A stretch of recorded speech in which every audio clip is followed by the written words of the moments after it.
कई साल तक भारत के उत्पाद ऑस्ट्रेलिया के बाजार तक तो पहुंचते थे, लेकिन कस्टम ड्यूटी की दीवार उन्हें महंगा बनाती थी। कपड़े, चमड़े का सामान, दवाइयां, मसाले, सब पर टैक्स लगता था और भारतीय निर्यातकों को कड़ी स्पर्धा झेलनी पड़ती थी। लेकिन फिर एक समझौता हुआ जिसने तस्वीर बदल दी। नाम था Bharat Australia economic corporation and trade agreement. ये कहानी शुरू होती है साल 2022 से, जब भारत और ऑस्ट्रेलिया ने तय किया कि व्यापार को आसान बनाना है। 2 अप्रैल 2022 को इस समझौते पर हस्ताक्षर हुए और 29 दिसंबर 2022 को इसे लागू भी किया गया। मकसद साफ था, दोनों देशों के बीच सामान का आना जाना बिना रुकावट के हो, टैक्स कम हो और व्यापार तेजी से बढ़े।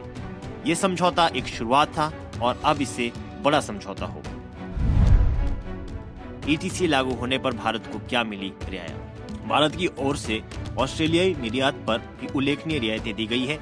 ECTA लागू होने के समय भारत ने 85% से अधिक टैरिफ लाइनों पर शून्य ड्यूटी प्रदान की थी, जिनमें कोयला, खनिज और कुछ औद्योगिक कच्चा माल शामिल है। 1 जनवरी 2026 तक ये कवरेज लगभग 90% तक पहुंच चुकी है। हालांकि डेयरी, गेहूं और कुछ अन्य संवेदनशील कृषि उत्पादों पर भारत ने अब भी उच्च टैरिफ या सीमित बाजार पहुंच बनाए रखी है, ताकि घरेलू किसानों के हित सुरक्षित रहे। वर्ष 2023-24 में भारत के ऑस्ट्रेलिया को निर्यात में लगभग 14% की वृद्धि दर्ज की गई, जबकि 2024-25 में इसमें अतिरिक्त 8% की बढ़ोतरी हुई। कुल द्विपक्षीय व्यापार 2024-25 में लगभग $24.1 बिलियन तक पहुंच गया। इस अवधि में भारत का ट्रेड बैलेंस भी सुधरा है और ऑस्ट्रेलिया के साथ व्यापार घाटा भी 42% से कम हुआ है। विशेष रूप से कृषि और समुद्री उत्पादों के निर्यात में तेज वृद्धि देखने को मिली है, जिसमें फल, सब्जियां, मसाले, कॉफी और समुद्री खाद्य प्रमुख है। किन उत्पादों पर मिलेगी रियायतें? 2026 से ECTA का प्रभाव और गहरा होने की उम्मीद है। 100% जीरो टैरिफ लागू होने से भारतीय उत्पादों की कीमतें ऑस्ट्रेलिया बाजार में 5 से 20% तक अधिक प्रतिस्पर्धा हो जाएगी। इसमें textile, apparel, leather, James and jewellery, pharmaceuticals, engineering goods and processed food और लेबर इंसेंटिव सेक्टर्स को बड़ा लाभ मिलेगा।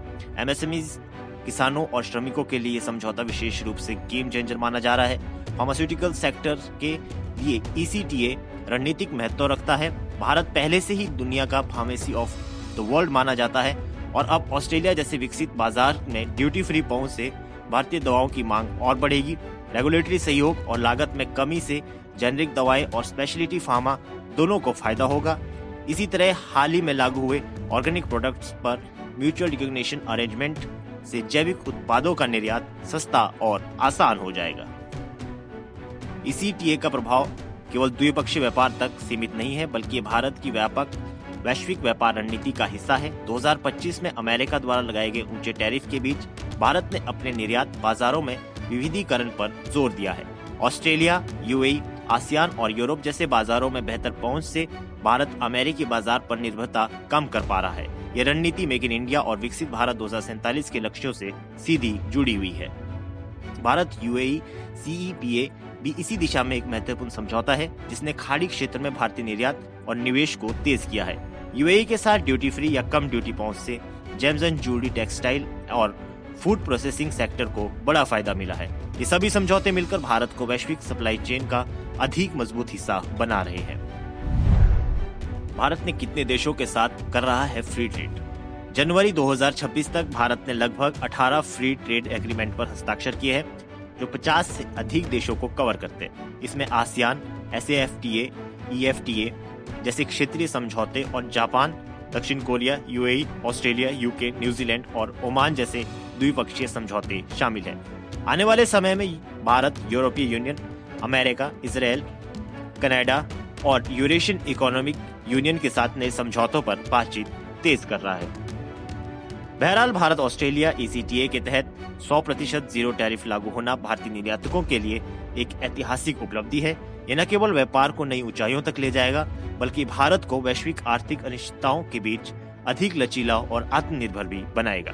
फिलहाल के लिए इस खबर में इतना ही। देश और दुनिया की बड़ी खबरों के लिए देखते रहिए पंजाब केसरी TV।